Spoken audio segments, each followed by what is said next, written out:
जोहार बधाने आज रोज जे अपना समाज साथे आदिवासी समाज साथे जे अन्याय थयो छे एना विरोधमां आपणे बधा भेगा थया छे त्यारे मारे वधु कहेवानुं थतुं नथी परंतु आपणा आदिवासी समाज साथे वर्षोथी अत्याचार थतो आव्यो छे त्यां आपणने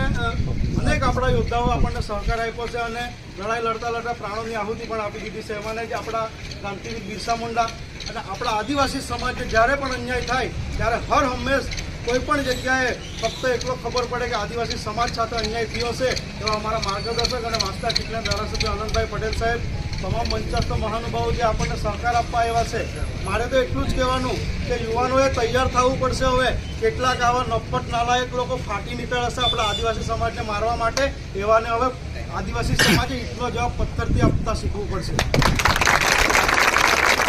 ચીખલીનો પણ દાખલો આપી દેમ તમને એક બે પોલીસવાળાએ આપણા સમાજના દીકરાઓને મારી મારીને લટકાવી દીધા ત્યારે પણ આનંદભાઈ પટેલ સાહેબે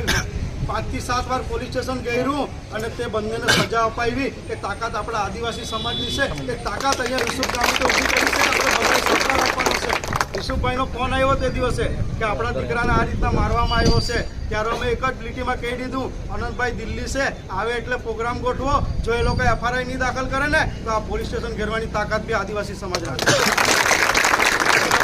અમે ધરમપુરથી સહકાર આપવા માટે એટલા માટે આવ્યા છે કે આજે તમારે ત્યાં અન્યાય થયો છે તમે બધા ભેગા થયા છે કાલે ધરમપુર વલસાડ કે વાપીમાં બી અન્યાય થાય ને તો તમારે બી ત્યાં સહકાર આપવા માટે આવવાનું છે આવશો ને જ્યાં પણ અન્યાય થાય ત્યાં કોઈ પણ અધિકારી હોય કોઈ પણ આવા ખોટી રીતના હેરાન કરે ને જેવાને તેવી જ ભાષામાં જવાબ આપવાની તાકાત આપણા સમાજ હવે રાખવી પડશે। જય આદિવાસી।